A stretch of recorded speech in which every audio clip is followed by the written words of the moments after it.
Psaume 6, au chef de chœur, avec instrument à cordes, sur la harpe à 8 cordes. Psaume de David. Éternel, ne me punis pas dans ta colère et ne me corrige pas dans ta fureur. Aie pitié de moi, Éternel, car je suis sans force. Guéris-moi, Éternel, car je tremble de tous mes os. Mon âme est toute troublée. Et toi, Éternel, jusqu'à quand me traiteras-tu ainsi ? Reviens, Éternel, délivre-moi, sauve-moi à cause de ta bonté, car dans la mort, on n'évoque plus ton souvenir. Qui te louera dans le séjour des morts ? Je m'épuise à force de gémir. Chaque nuit, mon lit est trempé de mes larmes. Il est inondé de mes pleurs. Mes yeux sont usés par le chagrin. Tous ceux qui me persécutent les affaiblissent. Éloignez-vous de moi, vous tous qui commettez l'injustice, car l'Éternel entend mes pleurs. L'Éternel exauce mes supplications. L'Éternel accueille ma prière. Tous mes ennemis sont remplis de confusion et d'effroi. Ils reculent soudain, couverts de honte. Amen. Nous regardons depuis quelque temps les psaumes et ici nous avons donc un titre, certains psaumes n'en ont pas. Ici nous avons ce titre ou cette introduction au chef de chœur avec instrument à cordes sur la harpe à 8 cordes, psaume de David. Ici, encore une fois, comme nous l'avons déjà dit, les psaumes étaient des chants, étaient des prières, mais des chants qui étaient chantés par le peuple d'Israël. Et on le voit dans ces indications. Ils indiquent quels instruments utiliser pour chanter cette chanson. Il y a des instruments à cordes et surtout la harpe à 8 cordes. Donc c'est un chant qui devait être chanté avec des instruments. Ici, ce psaume 6, on n'y est pas encore au psaume 7, c'est un psaume de repentance. David est sous le poids de quelque chose qu'il atteint parce qu'il a péché. Quelque chose qu'il a fait a été contraire à la volonté de Dieu et il se repent. Il crie vers Dieu. Et ce psaume 6 est le premier d'un groupe, un ensemble de psaumes, les psaumes de pénitence ou les psaumes de repentance. Si vous voulez le noter, c'est les psaumes 6, 32, 38, 51, 102, 130 et 143. Et c'est des psaumes que l'Église chantait le mercredi des cendres, avant la Pâque, avant la résurrection, pour en appeler au pardon de Dieu et pour reconnaître les fautes et reconnaître qu'ils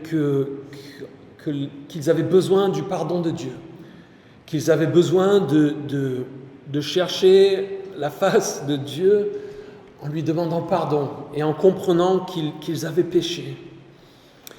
Et nous ne savons pas exactement quand ou comment ou dans quelles circonstances David a écrit ce psaume 6. Nous avons vu dans les psaumes précédents qu'il parfois on avait des contextes plus précis. Ici, nous ne savons pas exactement ce qui se passe, dans quelles circonstances David se trouve, mais on essaye, d'après le texte, de deviner ou de lire entre les lignes pour essayer de voir les choses. Et il y a plusieurs possibilités. David était peut-être dans la douleur, le regret, la repentance après son grand péché avec Bathsheba et Uri dont nous avons parlé. Il s'agissait peut-être d'un autre péché, on ne sait pas exactement. Et ensuite, on voit dans son agonie et dans les manières dont il décrit sa situation qu'il a une douleur et une tristesse, on va dire spirituelle, dans l'âme, mais il y a aussi peut-être la possibilité qu'il était atteint physiquement par quelque chose qui était comme une punition de la part de Dieu, ou en tout cas que lui percevait comme étant une punition de la part de Dieu, peut-être physiquement, vu les choses décrites, mais on n'en est pas certain. Et c'est un psaume où il y a il y a au début un profond désespoir après le péché et face à Dieu et la punition du péché. David est face à Dieu. Il a la punition qu'il subit et il pense même à la mort dans la manière dont il écrit, les choses qu'il dit, mais surtout il est face à un Dieu juste et saint. Et David pourrait et aurait pu peut-être se laisser aller dans ce désespoir, mais on voit qu'il crie à Dieu et il finit ce psaume en disant 3 fois « L'Éternel entend, l'Éternel entend, l'Éternel m'a entendu ». Et il passe de ce désespoir face à ce qu'il est en train de vivre, ce qu'il ressent, à une assurance en appelant à la bonté de Dieu, que Dieu l'entend. Et donc il commence verset 2, « Éternel, ne me punis pas dans ta colère et ne me corrige pas dans ta fureur. »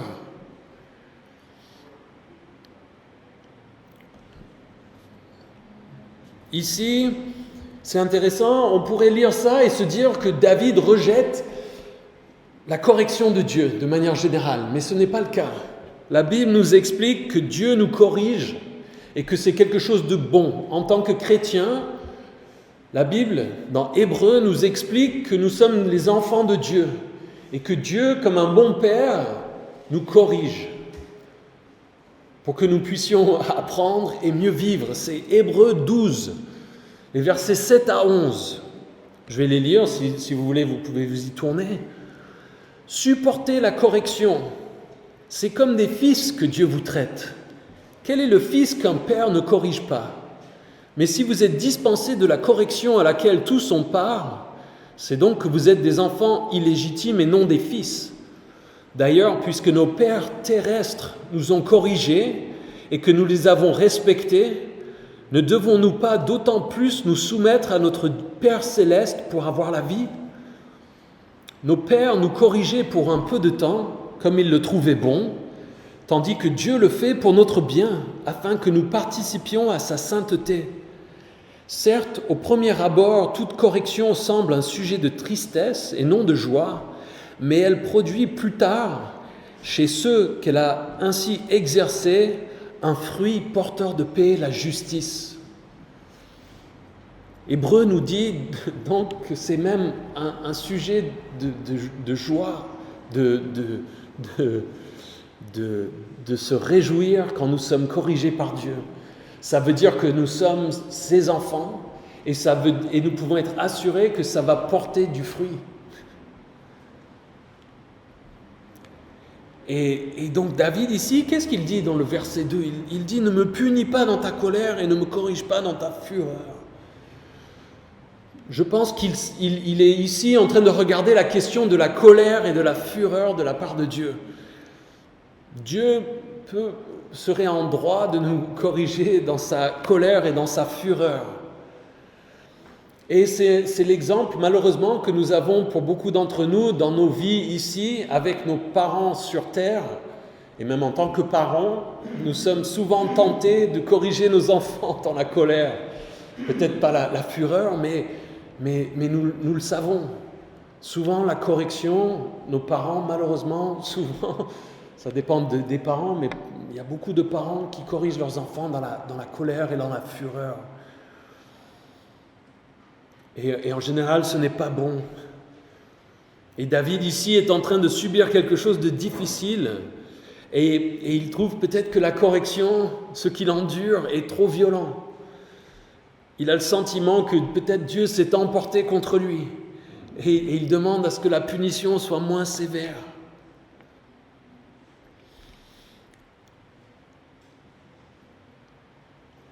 C'est intéressant quand nous regardons les psaumes et l'Ancien Testament, de toujours se rappeler que ces hommes se trouvent avant Jésus, avant le Nouveau Testament, avant les choses que nous voyons dans la vie de Jésus.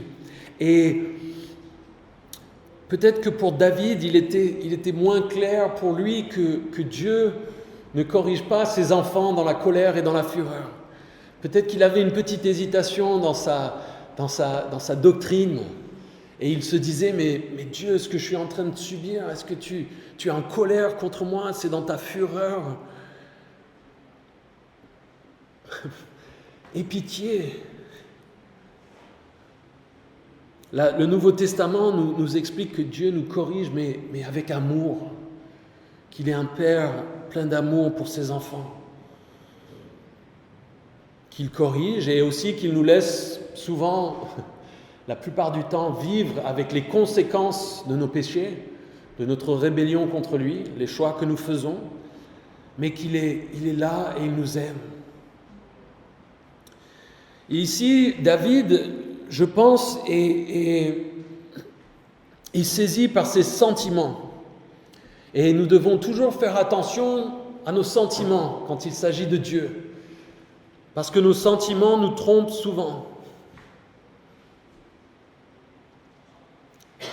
David pensait peut-être que Dieu était contre lui, qu'il s'était détourné de lui, il avait dit, bon, tu as péché, tu as trop commis de fautes, tu n'as pas fait ce que je voulais, je te rejette. Et c'est un petit peu ce qu'on voit quand il crie, il dit, reviens Éternel. C'est au verset 5. Il dit, reviens. Peut-être qu'il s'agissait peut-être que c'était même pas une correction en fait. Peut-être que c'était simplement les conséquences logiques de son péché, on ne sait pas. Mais il a ce sentiment que Dieu s'est détourné de lui.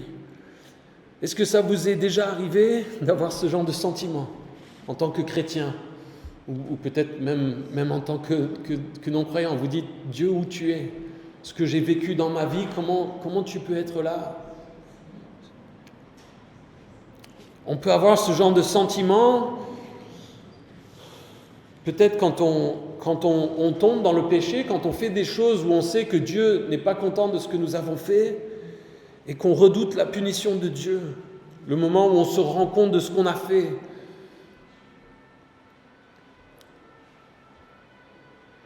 David, lorsqu'il avait commis ce péché avec Bathsheba, il y a eu un moment où un prophète, Nathan, est venu lui parler. Ça se trouve dans 2 Samuel 12, on ne va pas le lire, mais j'imagine le moment où il s'est rendu compte de son péché, de ce que ça représentait vis-à-vis de Dieu, pour lui, pour les gens autour de lui. Il était peut-être accablé par le poids de ce péché. On peut se mettre peut-être à la place de Pierre lorsqu'il a renié Jésus. Ce moment où il se rend compte, Jésus lui avait dit, avant que le coq ne chante 3 fois, tu vas me renier. Et le moment où le coq chante et qu'il vient de renier Jésus, il pleure amèrement. Dans Matthieu 26, dans Marc 14, dans les évangiles. Et il y a peut-être à ce moment-là, sous le poids où on se rend compte ce sentiment que Dieu est fâché avec nous et dit, bon, je vous laisse. C'est peut-être aussi simplement, des fois, des moments où on a l'impression que Dieu ne nous entend pas. On prie, on est dans la difficulté, il y a peut-être des choses dans nos vies où on prie à Dieu et on a le sentiment qu'il ne nous répond pas. Et on peut peut-être avoir le sentiment, se dire, Dieu, est-ce que tu es contre moi? Est-ce que tu m'as rejeté? Est-ce que tu m'ignores?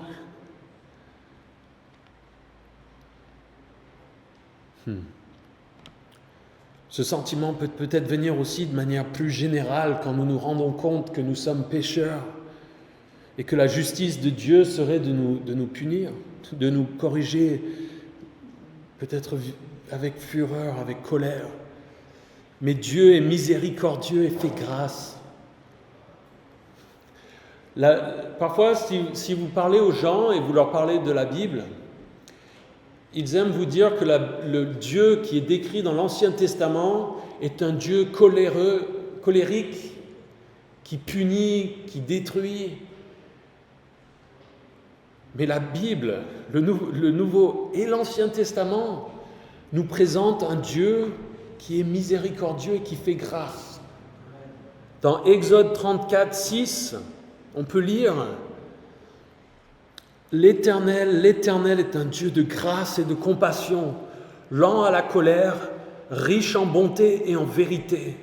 Il garde son amour jusqu'à 1000 générations, il pardonne la faute, la révolte et le péché, mais il ne traite pas le coupable en innocent et il punit la faute des pères sur les enfants et les petits-enfants jusqu'à la 3e et à la 4e génération. Vous pouvez peut-être lire ça et me dire d'accord Tonio, mais il punit jusqu'à la 3e, 4e génération, mais il dit il garde son amour sur 1000 générations. Le contraste et l'idée c'est que ça n'a pas de comparaison. Dieu est un Dieu de grâce et de compassion, lent à la colère, riche en bonté et en vérité.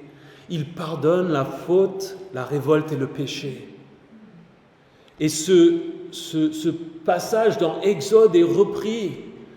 Si vous cherchez, on trouve des citations presque mot pour mot dans Néhémie 9, dans Psaume 86, dans Jonas 4, et vous pouvez en trouver d'autres.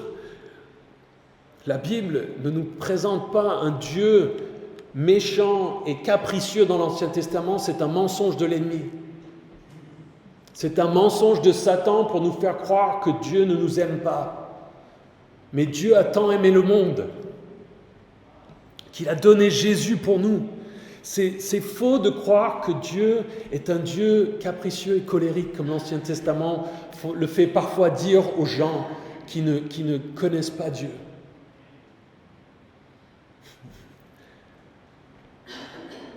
Et David ici, face à ses sentiments, face à ce qu'il est en train de vivre, il est dans le doute un petit peu. Et pitié, pardonne-moi, ne me corrige pas dans ta colère et dans ta fureur. Aie pitié de moi, Éternel, car je suis sans force. Guéris-moi, Éternel, car je tremble de tous mes os. David connaissait la douleur physique et la douleur de l'âme. Encore une fois, on ne sait pas exactement de quoi il parle. Il dit qu'il est sans force. Il demande la guérison. Est-ce que c'est une guérison spirituelle, une guérison physique ? Il dit « Je tremble de tous mes os. Je suis atteint jusque dans mes os. » Et il crie à Dieu pour enlever cette douleur. Il dit « Je suis sans force. » Est-ce que vous êtes déjà trouvé dans cette situation, peut-être dans votre vie, où par vos propres forces, avec vos propres ressources, vous ne pouvez rien faire ? Je pense que si ça ne vous est jamais encore arrivé, ça vous arrivera un jour. Parce que c'est quelque chose qui fait partie de la condition humaine. Nous ne contrôlons pas les circonstances. Nous ne contrôlons pas tout ce qui nous arrive. Et nous devons apprendre à appeler et nous en remettre à Dieu et lui faire confiance. Guéris-moi. Encore une fois, peut-être une maladie physique, peut-être une douleur. Et il demande que Dieu enlève cette chose et Dieu peut guérir. Et David le sait et David l'a vécu dans sa vie. Mais il peut aussi utiliser les souffrances et la difficulté pour notre bien, comme nous l'avons vu dans la question de la correction. Dieu peut se servir de ça pour nous faire grandir. Paul aussi, dans 2 Corinthiens 12, parlait de cette chose dans sa vie qui le faisait souffrir et il avait demandé à Dieu de l'enlever. Il avait crié à Dieu et Dieu lui avait dit non, tu es plus fort quand tu es faible. Tu es obligé de te tourner vers moi. Tu arrêtes de faire confiance à tes forces, tes capacités et à tes propres ressources et tu me fais confiance et à ce moment-là, tu es encore plus utile, tu es plus puissant, ce que tu vis, je peux t'utiliser pleinement. Donc Dieu peut guérir, peut sauver et il peut aussi nous laisser dans ces situations pour notre bien, pour son plan, mais il nous garantit, il nous assure de sa présence. Et David ici en doute un petit peu. Il dit au verset 4, « Mon âme est toute troublée, et toi, Éternel, jusqu'à quand me traiteras-tu ainsi ?» Encore une fois, il connaissait les souffrances et la douleur spirituelle. Il demande miséricorde à Dieu. Ici, il dit « Mon âme est toute troublée ». Ça fait penser à Jésus qui priait dans le jardin avant sa crucifixion, où il disait « Mon âme est troublée ». Dans Jean 12, 27. Et il dit « Jusqu'à quand est-ce que tu vas me traiter ainsi ?» Et c'est une question que nous posons parfois à Dieu, que nous voyons souvent dans les psaumes, cette question: jusqu'à quand, Dieu? Combien de temps ça va durer? Moi, j'ai déjà posé cette question à Dieu dans des circonstances: combien de temps ça va durer? Parfois, si on a l'impression de savoir quand les choses vont finir, ça nous aide à dire: bon, allez, j'ai une semaine à tenir, après ça va aller. Mais quand on ne sait pas, là c'est dur. On dit: ah, je ne vais pas y arriver. Si tu ne me dis pas combien de temps il faut que je tienne, Dieu, je ne vais pas y arriver. Il faut que tu me dises. Et je crois que Dieu veut que nous apprenions à simplement lui faire confiance. Il y a ce célèbre psaume 23 qui parle de Dieu qui est présent avec nous dans la vallée de l'ombre et de la mort. Et on note, quand on étudie ce psaume 23, qu'il n'est pas question que Dieu nous enlève forcément de cet endroit. Parfois, il nous laisse dans la vallée de l'ombre de la mort. Mais il dit: je suis avec toi.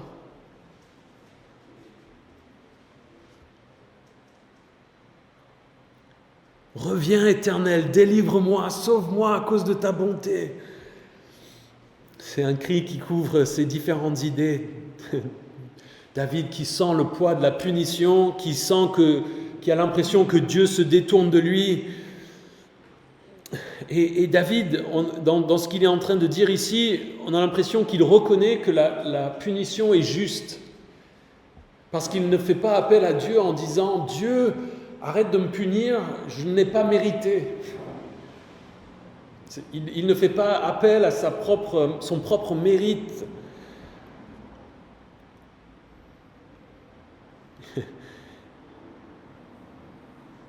Ici, il en appelle à la bonté de Dieu. Et la bonté de Dieu, sa miséricorde et sa grâce, c'est la raison et c'est le fondement pour que nous puissions nous approcher de Dieu. Ce n'est pas notre mérite, ce n'est pas le fait de faire des bonnes actions ou des bonnes œuvres qui nous permettent d'avoir une relation avec Dieu ou de nous approcher de lui. C'est sa miséricorde et sa grâce. Nous sommes sauvés à cause de sa bonté, pas à cause de notre mérite ou de notre bonté. Éphésiens 2, les versets 8 et 9 nous disent: en effet, c'est par la grâce que vous êtes sauvés par le moyen de la foi, et cela ne vient pas de vous, c'est le don de Dieu. Ce n'est pas par les œuvres afin que personne ne puisse se vanter. Et Galates 2,16 aussi nous le dit: cependant, nous savons que ce n'est pas sur la base des œuvres de la loi que l'homme est déclaré juste, mais au moyen de la foi en Jésus-Christ. Ainsi, nous aussi, nous avons cru en Jésus-Christ afin d'être déclarés justes sur la base de la foi. Non des œuvres de la loi, puisque personne ne sera considéré comme juste sur la base des œuvres de la loi.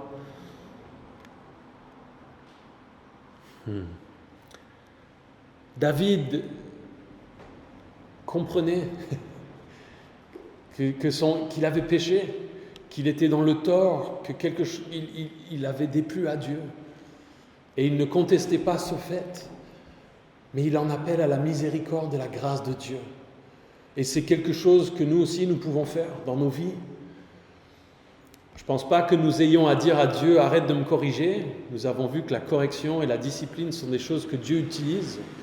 Mais nous pouvons appeler Dieu et l'implorer pour qu'il ait pitié de nous, pour qu'il réduise peut-être les difficultés, pour qu'il ne laisse pas les choses durer plus longtemps. Et pas à cause de notre mérite, mais à cause de sa bonté.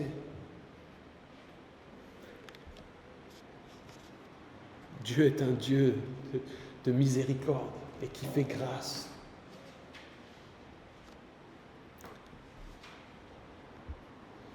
C'est intéressant ici ce verset, ça m'a fait penser à mes enfants. J'imaginais mes enfants peut-être qui crient vers moi: papa, reviens vers moi.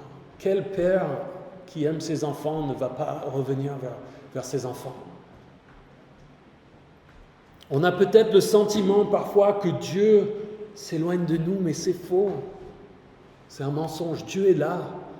Dieu nous attend. C'est nous qui laissons nos sentiments nous tromper, qui acceptons les mensonges de Satan et qui croyons que Dieu n'est plus là.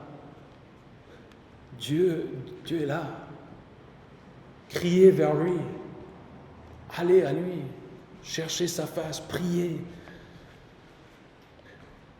Il continue au verset 6, « Car dans la mort, on n'évoque plus ton souvenir. Qui te louera dans le séjour des morts ?»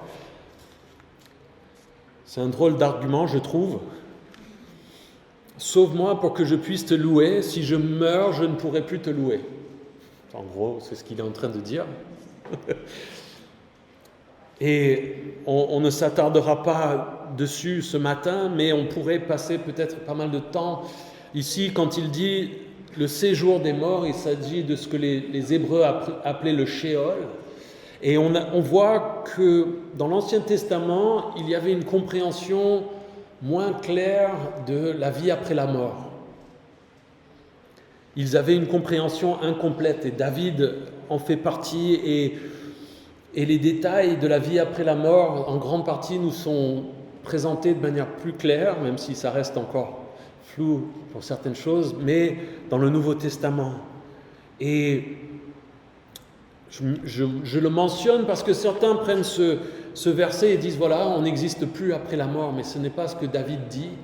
Il faut faire attention à ce genre d'idées. Et c'est simplement qu'il n'avait pas une compréhension très claire. Et pour lui, il y avait l'idée de dire, il faut que je fasse tout ce que je peux pour Dieu de mon vivant.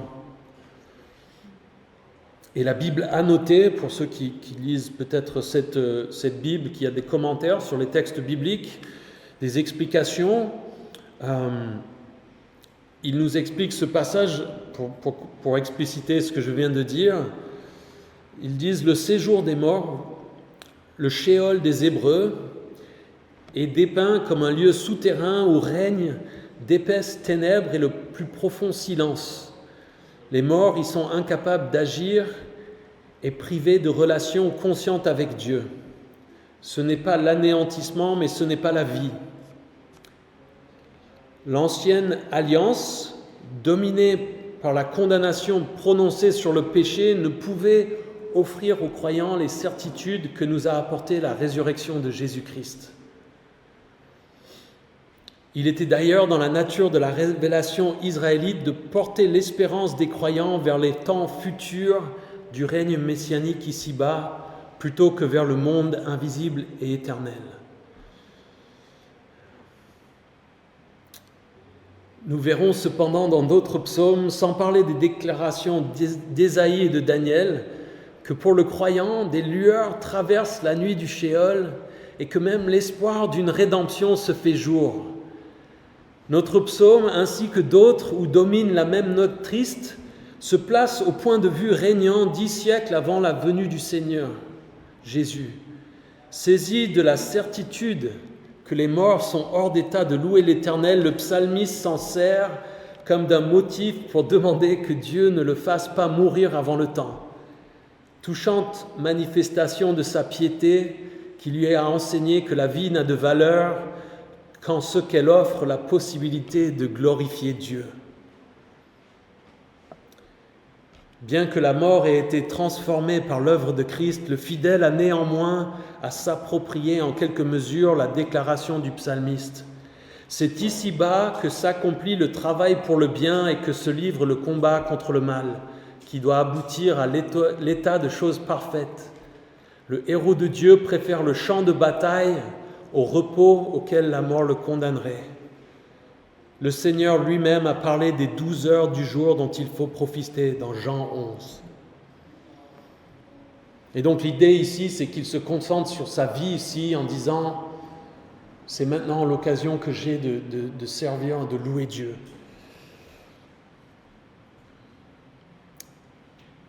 Verset 7. « Je m'épuise à force de gémir. Chaque nuit, mon lit est trempé de mes larmes. Il est inondé de mes pleurs. » Ce qu'endurait David lui donnait l'impression, le sentiment, encore une fois, que Dieu était en colère contre lui. Et ça lui posait même des problèmes pour dormir. Nous avions regardé les psaumes 3 et 4 notamment, où il était question du fait qu'il trouvait le sommeil facilement à ce moment-là, et que c'était un sujet de reconnaissance pour lui. Il disait « Merci Dieu de ce que je peux te faire confiance » et je m'endors. Ici, il a le problème du sommeil. Sa détresse est immense. Et ici, il pleure la nuit. On ne sait pas s'il pleure en criant, en poussant des cris, des prières à Dieu, ou si simplement il pleure. Mais on peut dire que ces gémissements et ces pleurs sont autant de prières adressées à Dieu. C'est intéressant et je trouvais très beau, le prédicateur Spurgeon disait que nos larmes peuvent être comme des prières liquides lorsque nos cœurs sont tournés vers Dieu. Et c'est quelque chose qui devrait nous encourager aussi parfois dans les situations où nous ne savons pas comment prier peut-être. Quand une tristesse vous assaille, quand vous êtes face à quelque chose qui est tellement lourd et vous ne savez pas comment prier, que Dieu peut nous entendre et nous comprendre, même dans nos pleurs. Ici, l'imagerie est très belle et nous avons un exemple magnifique de la poésie et des images qui sont utilisées dans les psaumes. Ici, il dit « Chaque nuit, mon lit est trempé de mes larmes, il est inondé de mes pleurs. » Dans le texte, dans les traductions françaises, il parle d'inonder de mes pleurs. Dans la traduction originale, on peut tirer l'idée qu'il est en train de dire je pleure tellement que je fais nager mon lit. Je fais nager mon matelas dans mes pleurs, tellement je pleure. Et c'est important d'attirer votre attention sur ça, sur cette idée d'exagération poétique qui est utilisée dans les psaumes. Nous croyons la Bible littéralement, mais dans son contexte et son style littéral.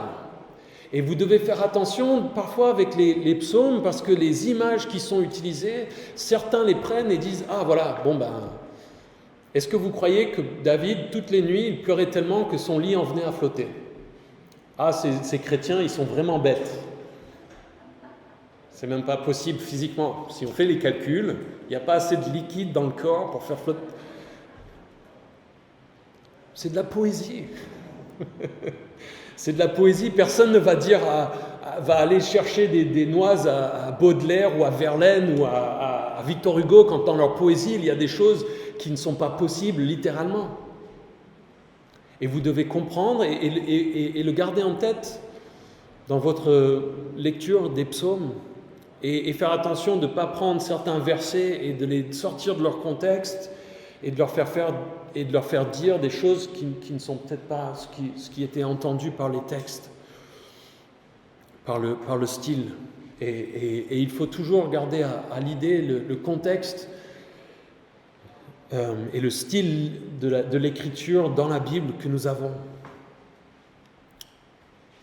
Et donc il dit qu'il fait nager son matelas. Mes yeux sont usés par le chagrin, tous ceux qui me persécutent les affaiblissent.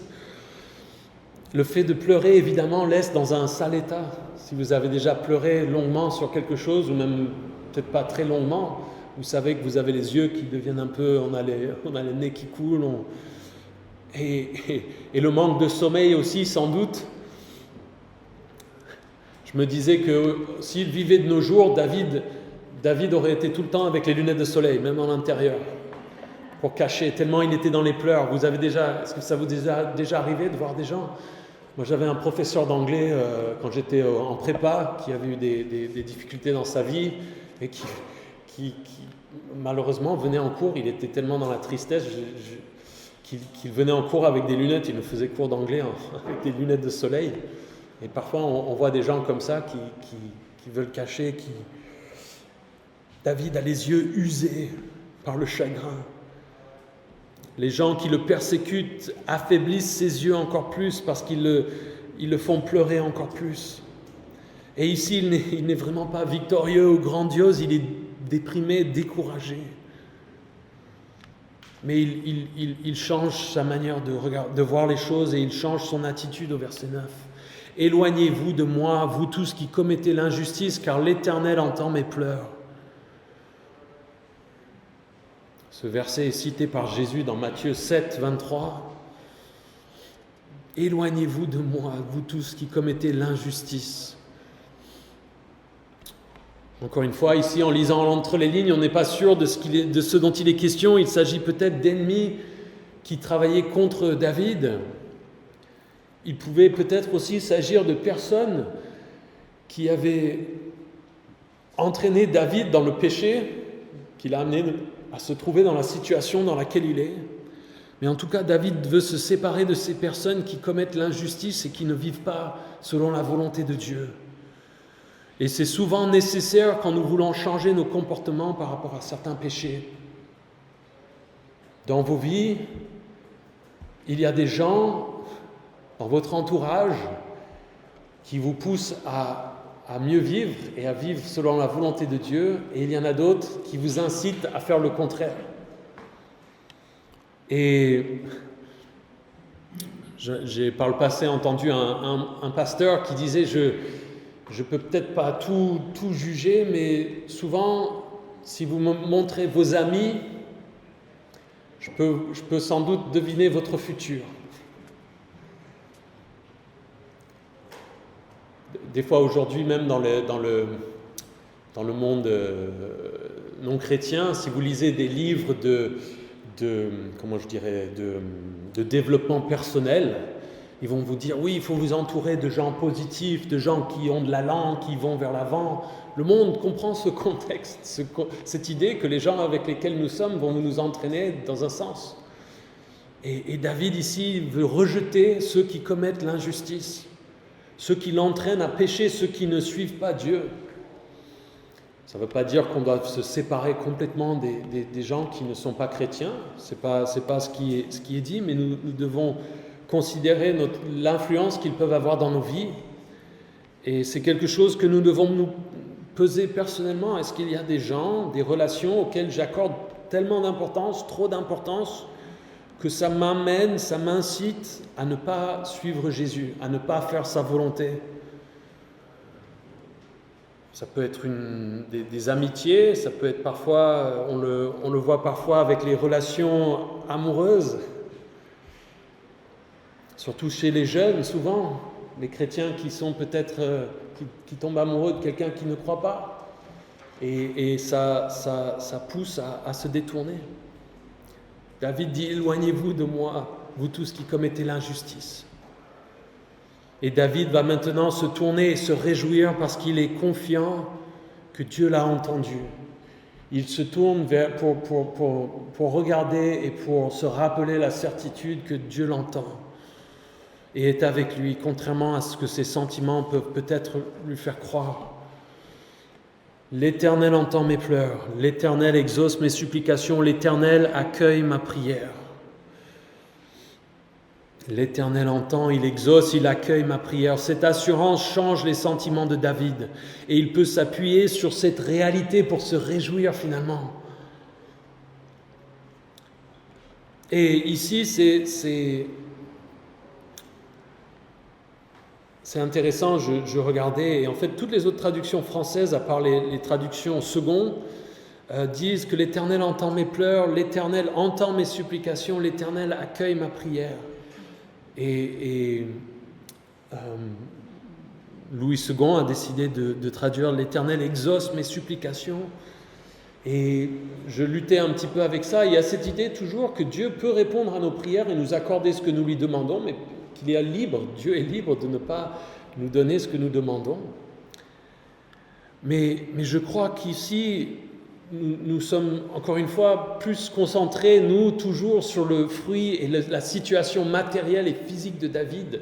Et je pense que David ici peut crier et dire « Dieu, tu exauces mes supplications » parce que ces supplications, il y avait une partie qui était le fait de dire « Aie pitié de moi, ce que je suis en train de vivre est dur ». Mais une grande partie de ce qu'il endurait et ce qui le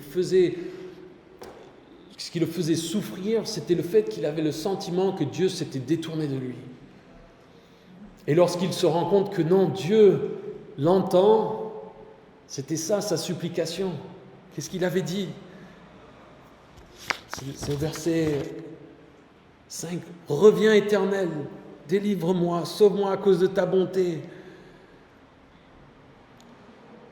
Et je pense qu'il y a simplement cette assurance qui vient du fait qu'il sait que Dieu a entendu.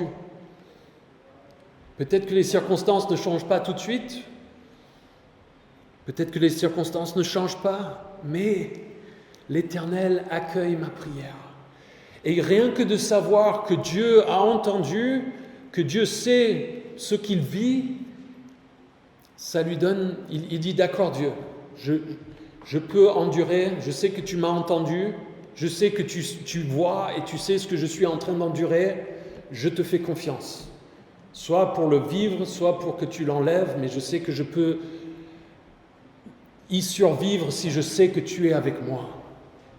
Et ça, c'est quelque chose, je pense, d'essentiel pour nous en tant que chrétiens. De savoir que Dieu est avec nous et qu'il nous entend. Il ne répond peut-être pas de la manière matériellement dont nous voulons toujours, mais nous pouvons être assurés du fait qu'il nous entend. L'Éternel entend mes pleurs, l'Éternel exauce mes supplications, l'Éternel accueille ma prière. Et puis il se tourne au verset 11, « Tous mes ennemis sont remplis de confusion et d'effroi, ils reculent soudain couverts de honte. » C'est toujours intéressant les psaumes et j'ai parfois du mal à savoir quoi faire de certaines de ces choses de David où il est en train de parler de Dieu et puis il se réjouit presque de la punition et du fait que les ennemis vont être détruits. Et on dit mais David, comment ça se fait, mais encore une fois, ce sont des prières et des pleurs qui sont tellement humains, qui nous ressemblent. On les comprend.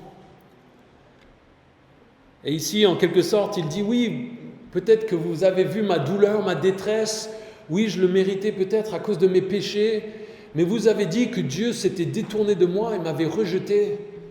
Et on voit dans la vie de David que c'est parfois le cas, que les gens disaient, oui, Dieu ne veut plus rien avoir à faire avec toi. On a vu dans le psaume 3, quand il s'était enfui et qu'il y avait quelqu'un qui le suivait en l'insultant à distance, en disant « Dieu ne se suit plus ».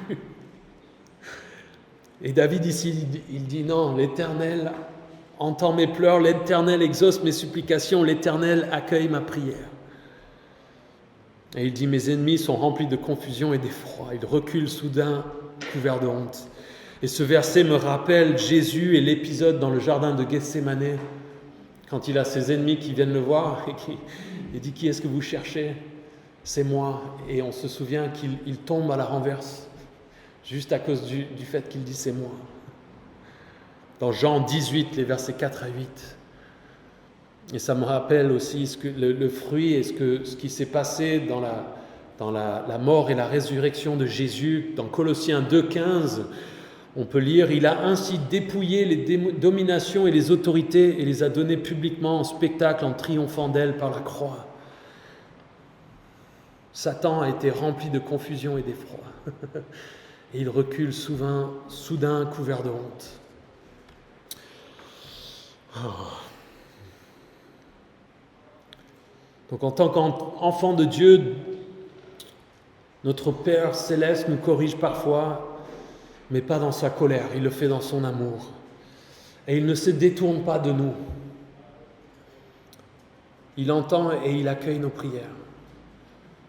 Nous avons parlé, en regardant le psaume 4, que parfois il y a des raisons qui font que Dieu ne nous répond pas, mais il nous entend et il est là.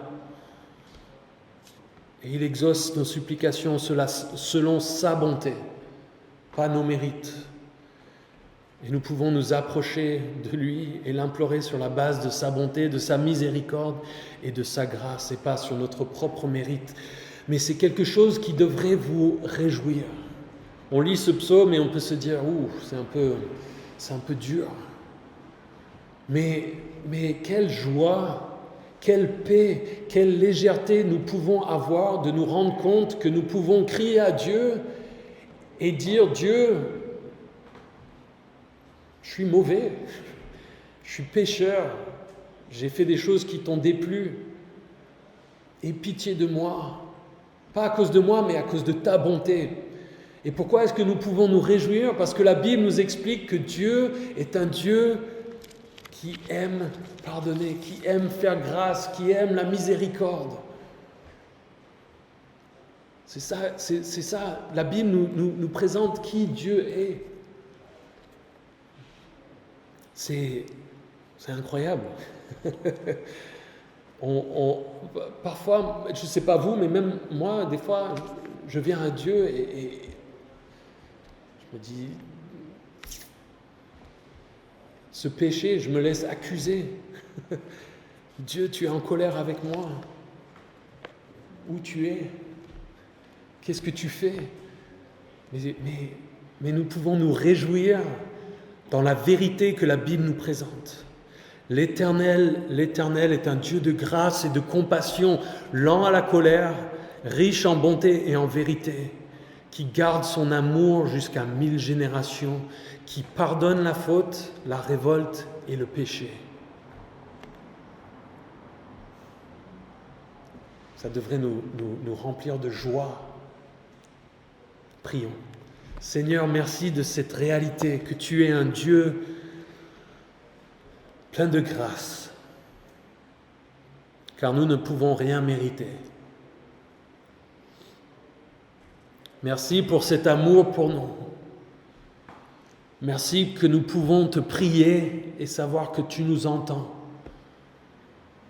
Aide-nous à grandir dans notre assurance de ces vérités simples que la Bible nous présente. Que tu es un Dieu qui est bon, qui est lent à la colère, qui fait grâce, qui est miséricordieux.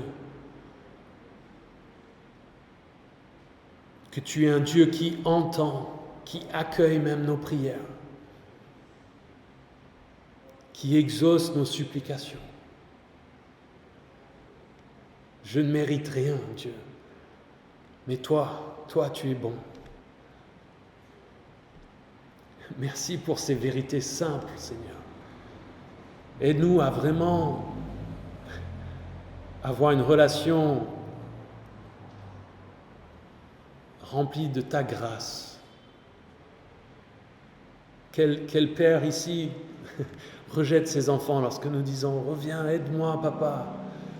Encore plus toi, tu es tellement bon, tu es tellement plein d'amour pour nous, Seigneur. Attire-nous encore plus à toi. Merci Seigneur pour ce temps ensemble ce matin. Merci pour ce passage.